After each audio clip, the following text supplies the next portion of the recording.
حضرت عبداللہ بن عمر رضی اللہ تعالی عنہ سے روایت ہے کہ نبی پاک علیہ الصلوۃ والسلام نے ارشاد فرمایا، اللہ تعالیٰ کے بندوں میں سے ایک بندے نے اللہ تبارک و تعالیٰ کی تعریف ان الفاظ میں کی، یا رب لک الحمد کما ینبغی لجلال وجہک ولعظیم سلطانک، اے پروردگار تیری تعریف اس طرح ہو جس طرح تیرے چہرے کی جلال اور تیری سلطنت کی عظمت کے مناسب ہے۔ تو فرشتے مشکل میں پڑ گئے اور سمجھ نہ سکے کہ وہ اسے کس طرح لکھے، تو وہ آسمانوں کی طرف چڑھے اور اللہ تبارک و تعالیٰ کی بارگاہ میں عرض کرنے لگے، یا باری تعالیٰ تیرے بندے نے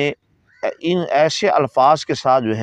تیری تعریف بیان کی ہے کہ ہم اس کا ثواب کس طرح لکھیں۔ تو رب تعالیٰ نے ان سے پوچھا بطور شان، بطور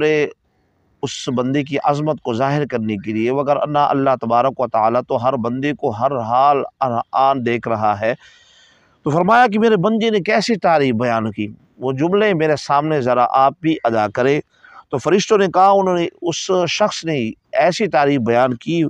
ان کے کلمات کچھ یوں ہے، فرمایا یا ربی لک الحمد کما ینبغی لجلال وجہک ولعظیم سلطانک، یا باری تعالیٰ ہم کیا کریں؟ تو رب تعالیٰ نے ارشاد فرمایا، میرے بندے کے کلمات کو اسی طرح ہی لکھ دو جس طرح اس کے زبان اقدس سے نکلے ہیں، کل بروز قیامت میں اسے اس کا وہ اجر عطا فرماؤں گا۔ تو دیکھیے کتنا اس کلمے کے اندر اللہ تبارک و تعالیٰ کی عظمت اور اس کے تعریف و حمد و ثنا ہے کہ فرشتے بھی ثواب لکھنے سے قاصر ہیں۔ تو جتنی بھی سننے والے ہیں ان سے یہ دلی درخواست ہے کہ آپ بھی ان کلمات کو یاد کر کے چلتے پھرتے اپنے زبان سے اس کو ادا کریں اور اپنی نیکیوں کا پلڑا وہ باری کرنے کی کوشش کریں، کیونکہ یہ دنیا دارالعمل ہے، اس میں آپ نے عمل کرنا ہے، اور قیامت کے دن ہر شخص اس کا جو عمل اس نے اس دنیا میں کیا ہوگا اس کا اجر وہ ضرور پائے گا۔ تو یہ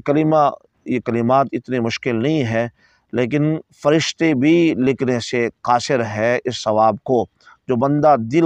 سے ان کلمات کو ادا کرتا ہے، رب تعالیٰ اس شخص کو بھی